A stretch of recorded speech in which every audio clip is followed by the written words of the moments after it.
একটা হচ্ছে যে আমাদের টালাতে শাটডাউন করতে হচ্ছে আমাদের। এখন যেহেতু শীতকাল, খুব জলের নেই, মানে ডিম্যান্ড নেই, এই সময় আমরা অনেকগুলো মেনটেনেন্সের কাজ পলতাতে, টালাতে এবং ডিস্ট্রিবিউশন লাইনে অনেকগুলো ছোট ছোট মেনটেনেন্সের কাজ করতে চাইছি। সেই জন্যে 14ই ডিসেম্বর সকাল 9টায় জল দেওয়ার পরে, মানে সকাল 6টা দিয়ে 14ই ডিসেম্বর জল দেওয়ার পরে 14ই ডিসেম্বর রাত্রিটা জল আসবে না, 15ই ডিসেম্বর আবার সকাল 6টার থেকে জল স্টার্ট হয়ে যাবে। তার মানে 14ই ডিসেম্বর রাত্রিরে তো কেউ চান করে না শীতকালে, সেই জন্য রাত্রিটা আমাদের জল বন্ধ থাকবে, একটা বেলা জল বন্ধ থাকবে। আবার 15ই ডিসেম্বর সকাল 6টার থেকে জল স্টার্ট হয়ে যাবে। অনেকগুলো ছোট ছোট মেনটেনেন্সের কাজ আছে, এটা একটু দিয়ে দিলে কি মানুষের সুবিধা হবে। হয়তো সকালে জল ভরলো না, ভাবলো রাত্রিরে ভরবো, এবার রাত্রিবেলা বাথরুম তো পেতে পারে চাল না করলো, তখন মুশকিল হয়ে যাবে। পুরো নর্থ ক্যালকাটা আর সল্টলেকেরও পোর্শন আছে, নর্থ ক্যালকাটাও আছে, আর সেন্ট্রাল ক্যালকাটারও অর্ধেকটার বেশি আছে। সাউথে এখন আর পায় না, এখন সাউথে নিজস্ব অনেক জল হয়ে গেছে। একটা লাইন আছে ভিক্টোরিয়ার পাশ থেকে এসে আমাদের এতে ঢুকেছে ডিএল খান রোডে, কিন্তু ওটার উপর এখন আমরা ডিপেন্ডেন্ট না। একটা আমাদের এখানে চলছে যেটা হচ্ছে যে প্রত্যেকটা পুরনো যদি কিছু থাকতে পারে, এখন থেকে একটা সিস্টেম হয়ে গেছে লগবুক সিস্টেম। প্রত্যেকের যে কোনো ওয়ার্ডের এসি তাকে প্রত্যেক ওয়ার্ডে 15 দিন অন্তর একটা ওয়ার্ড একটা রাস্তা যেন সে রিপিট করে, সেইভাবে তাকে করে দেওয়া হয়েছে, কি বলে ওটাকে রোস্টার করে দেওয়া হয়েছে। এই রোস্টার তাদের ঘুরতেই হবে, আর তারা লগবুক করবে, লগবুকটাকে আপডেট করতে হবে ওইখান থেকে। ধরেন কনস্ট্রাকশন এটা আপডেট করলো, ওর যারা ঊর্ধ্বতম কর্তৃপক্ষ তারা দেখে নিল ওই অ্যাড্রেসে সত্যি এটা স্যাংশন আছে না স্যাংশন থাকলে কেস হয়ে যাবে। সুতরাং এখন ইনলিগাল করাটা খুব, এগুলো পুরনো রয়েছে।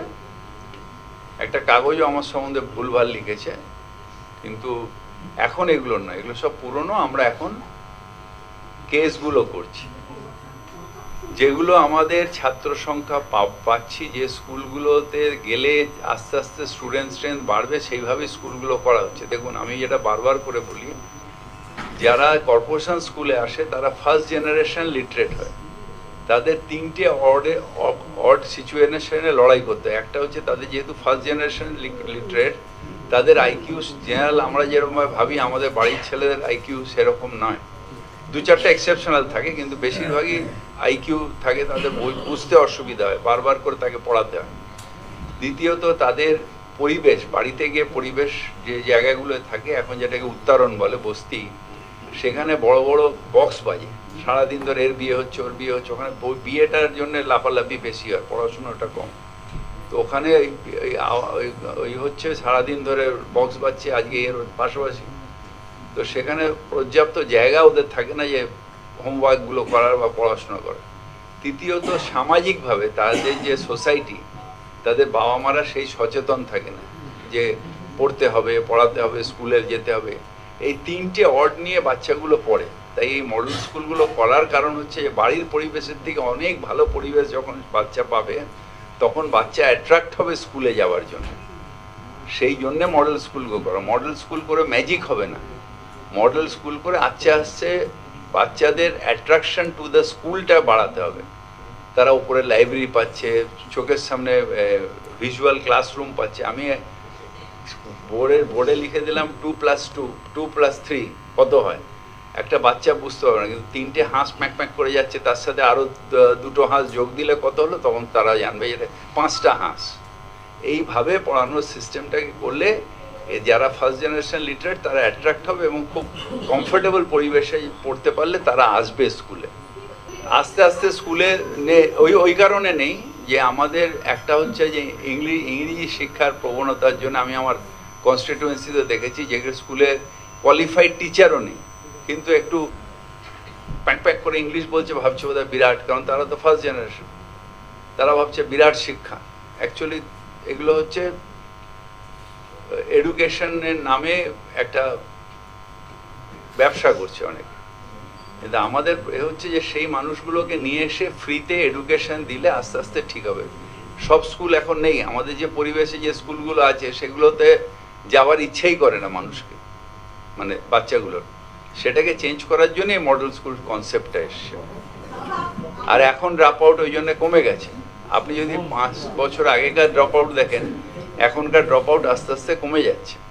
দেখুন, আমরা একটা জিনিস করেছি, যেটা হচ্ছে যে আমরা একটা সাজেশন দিয়েছি, এটা হেরিটেজ আলাপনের ডিপার্টমেন্টের না, হেরিটেজ কমিশন, তাদেরও একটা সাজেশন দিয়েছি। আমরা, ওরা অ্যাপ্রুভ করলে আমরাই করে দেবো।